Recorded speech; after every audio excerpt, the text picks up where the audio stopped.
अन्या और रोहन एक बाहरी कैफे में एक साथ बैठे हैं। शाम की रोशनी की आकर्षक चमक में नहाए हुए। अन्या की आवाज जोश से भरी हुई है, क्योंकि वह अपना सपना साझा करती है। मैं ऐसी कहानियां लिखना चाहती हूँ जो लोगों को महसूस कराएं, जो वास्तविक बदलाव लाएं। रोहन रोहन जवाब देता है।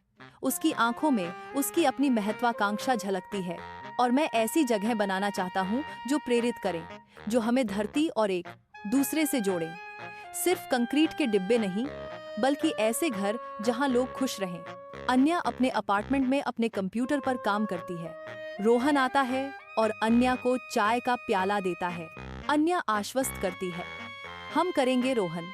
रोहन ने कहा, निश्चित रूप से हमारे सपने अब एक साथ बुने गए हैं। वे एक दूसरे की संगति में संतुष्ट काम करते रहते हैं। रोहन हलचल भरे निर्माण स्थल पर गर्व से खड़ा है, एक दूरदर्शी जो अपनी पर्यावरण के अनुकूल उत्कृष्ट कृति के उदय की देखरेख कर रहा है। अन्या आती है, उसकी निगाहें रोहन की ओर खिंची चली जाती हैं, जो उसकी अटूट प्रतिबद्धता की मूक स्वीकृति है।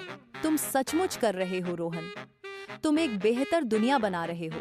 रोहन मुड़ता है, उसके होठों पर एक हल्की मुस्कान आती है, जैसे वह जवाब देता है, हम कर रहे हैं अन्या, हम इसे एक साथ कर रहे हैं।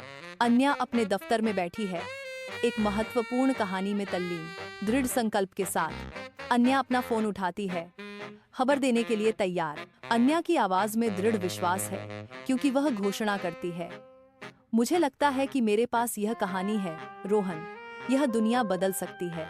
रोहन के दिलासा देने वाले शब्द अन्या के कानों में गूंजते हैं। मुझे पता है कि तुम कर सकती हो अन्या, मैं हमेशा तुम्हारे साथ हूँ। अन्या और रोहन सूर्यास्त के समय एक पार्क की बेंच पर एक साथ बैठे हैं। वे हाथ में हाथ डालकर बैठते हैं, एकता का एक शांत क्षण। अन्या रोहन की ओर देखती है और कहती है, मुझे नहीं पता कि मैं तुम्हारे बिना क्या करती रोहन। रोहन की आंखें नरम हो जाती हैं और वह जवाब देता है, हम हमेशा साथ रहेंगे अन्या, हमारे सपने अब एक साथ बुने गए हैं।